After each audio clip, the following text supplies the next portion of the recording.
claim to have launched cyber war against Estonia. They recognize the power of the web to connect and collaborate. For many, this is a very positive development. Web guru Stephen Johnson believes ultimately collaboration, a kind of pooling of intelligence allowed by the web, has always been a key driver of human progress. One of the things about ideas that's so interesting is we have this myth that they come to people in a kind of eureka moment where somebody's sitting in their study and suddenly they think, aha, I understand gravity, or I understand how to build a nuclear reactor. But in fact, what tends to happen much more than we realize is that ideas are much more collaborative.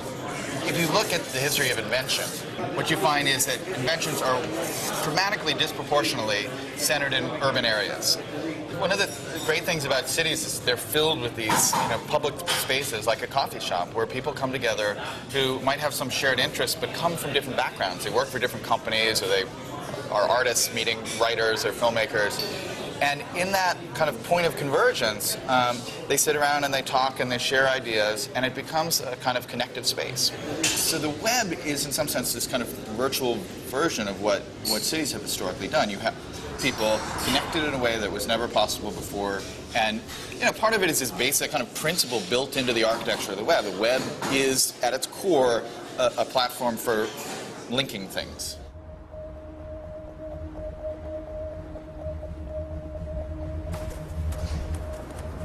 When you look at a city with its teeming masses of people, each of whom have their own dreams, desires, and expectations, it shouldn't work, but it does. So could it be that the essence of what makes a city truly great, the gossip, the connections, the serendipity, could also work on the web? I believe that at best, the web can be like an exciting, innovative metropolis that eventually could benefit the younger generations. Earlier, we saw that some people view South Korea, the most wired nation on Earth, as a nightmarish vision of web addiction. But along with the downsides come hidden benefits. As young South Koreans grow up in their supercharged digital world, they regularly top the world's education league tables. 그냥 지금 포유류가 다 나와. 그러니까 우리가 지금 궁금한 거는 뭐야? 뭐를 낳는? 새끼를 낳는? I'm meeting the president of the Korean National Information Society Agency, who claims that Korean children's advanced achievement is not due only to a great education system, but because from an early age they interact and work together on the web. Korea is now leading country in terms of mathematics and science and other areas. I think it is influenced by this kind of environment of the high penetration of internet. This generation is growing up with the web. It's growing up with it as part of their education system. What hopes and what expectations do you have for the world when they grow up? They will be more intelligent compared with us. So I look forward to that. It is more, because they now recognize the importance of communication and helping each other for solving some problem. Collective intelligence is now basic to their instinct. I hope it is helpful for some evolution of mankind in the world.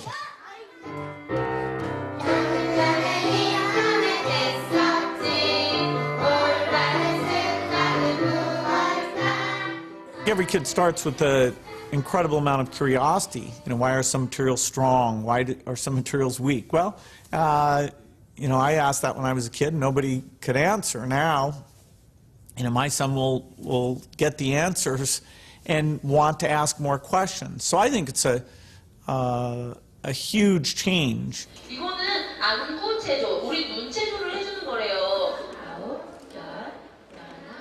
Human civilization as a whole is now witnessing the connection of people everywhere on Earth through this web in ways that actually do mimic the growth of a human brain.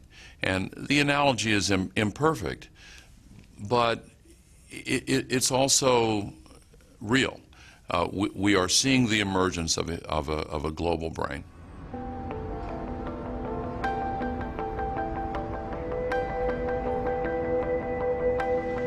In this series, we've seen how important it is to study the impact of the web on all our lives.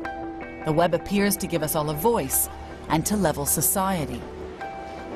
But we've seen that the ongoing cycle of this virtual revolution is also encouraging mega brands that track and trade us, and governments that can spin and spy as never before. The way in which small groups of elites dominate in cultural, political, and economic terms.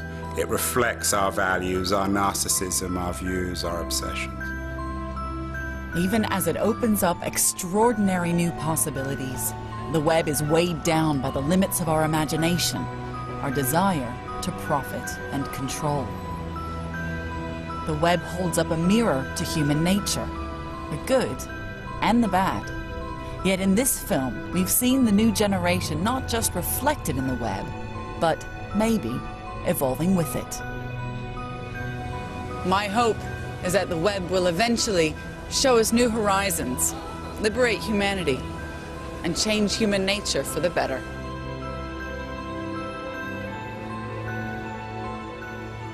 All this great stuff that's emerging in social media is people trying to find new, interesting ways to communicate, become more efficient, become more engaged, become more informed. And I think it leads ultimately to having more empathy. The web isn't going to, solve disease, right, or solve poverty, but what it does, it makes it so that people can share information more effectively and know what's going on out there, right? And when people are better informed, then people can make better decisions. Hopefully social change happens gently.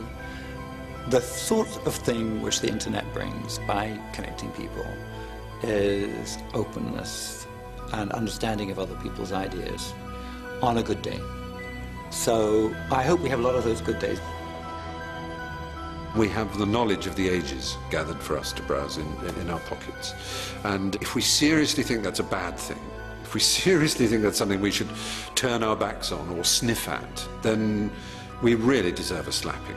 This is astounding technology, and we should just take a moment to celebrate the power and the reach that it gives us across time and across ideas and across continents, both past, future and present, to connect with people.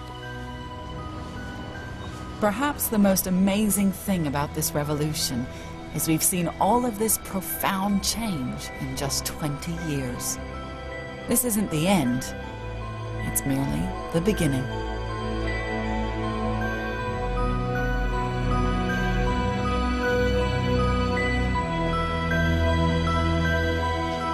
Don't forget to go online and take part in our web behavior test. With your help, this major experiment will discover the impact the web is having on our brains. As well as fox and hedgehog behavior, we've identified other key web species. What kind of web animal are you? Visit bbc.co.uk/virtual revolution, where you can also follow the links to the Open University for more from those reshaping the web and the world.